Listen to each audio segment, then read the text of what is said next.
Gulf രാജ്യങ്ങളിൽ ഇനി വ്രതവിശുദ്ധിയുടെ പുണ്യമാസമാണ്. പകൽ മുഴുവൻ പ്രാർത്ഥനാ നിരതരായി അന്നപാനീയങ്ങൾ ഉപേക്ഷിച്ച് വിശ്വാസികൾ കഴിയും. രാത്രിയിൽ ഉറക്കമില്ലാതെ പോലും പ്രാർത്ഥിച്ച് പൂർണ്ണമായും ദൈവത്തിൽ അർപ്പിച്ച് അടുത്ത ഒരു മാസം വിശ്വാസികൾ റമദാനെ വരവേൽക്കും.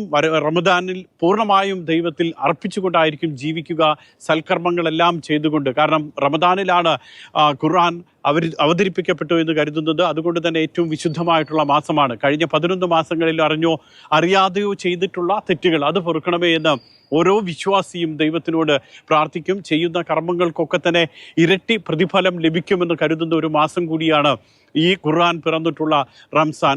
മാത്രമല്ല എല്ലാ ഇടങ്ങളിലും എല്ലാ രാജ്യങ്ങളിലും വിപുലമായ സൗകര്യങ്ങൾ വിശ്വാസികൾക്കും അതോടൊപ്പം തന്നെ റമദാനിൽ ഒരുക്കിയിട്ടുണ്ട്. അത് സർക്കാർ ഓഫീസുകൾ, UAE സംബന്ധിച്ചിടത്തോളം സർക്കാർ ഓഫീസുകളുടെ പ്രവർത്തനം രാവിലെ 9 മണി മുതൽ ഉച്ചയ്ക്ക് 2:30 വരെ ആയിരിക്കും. അതോടൊപ്പം തന്നെ സ്കൂളുകളിലൊക്കെ ആണെങ്കിൽ റിമോട്ട് വർക്കിംഗ് പ്രഖ്യാപിച്ചിട്ടുണ്ട്. വെള്ളിയാഴ്ച ദിവസങ്ങളിൽ വിദ്യാർത്ഥികൾ സ്കൂളിൽ പോകണമെന്നില്ല, ഓൺലൈനായിട്ട് പഠിക്കാം. കുടുംബത്തോടൊപ്പം റമദാൻ ആ സന്ദേശമാണ് നൽകുന്നത്.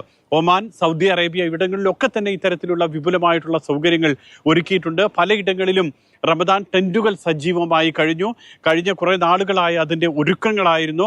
സർക്കാർ സംവിധാനങ്ങളെല്ലാം ചേർന്നുകൊണ്ടാണ് റമദാൻ ടെൻറ്റുകൾ ഒരുക്കിയിട്ടുള്ളത്. വൈകുന്നേരം നോമ്പ് തുറക്കാൻ ഇഫ്താറിന് വേണ്ടിയിട്ടുള്ള സൗകര്യങ്ങളാണ് അവിടെ ഏർപ്പെടുത്തിയിട്ടുള്ളത്. ഇങ്ങനെ സർക്കാർ സംവിധാനങ്ങളെല്ലാം തന്നെ ഇതിനു വേണ്ടി സജ്ജീകരിച്ചിട്ടുണ്ട്. ഓരോ വിശ്വാസിയും അവൻ്റെ മനസ്സും ശരീരവും ഏറ്റവും വിശുദ്ധമായി കൊണ്ടു നടക്കുന്ന, ദൈവത്തിൽ അർപ്പിക്കുന്ന നാളുകളാണ് ഇനി വരാൻ പോകുന്നത്.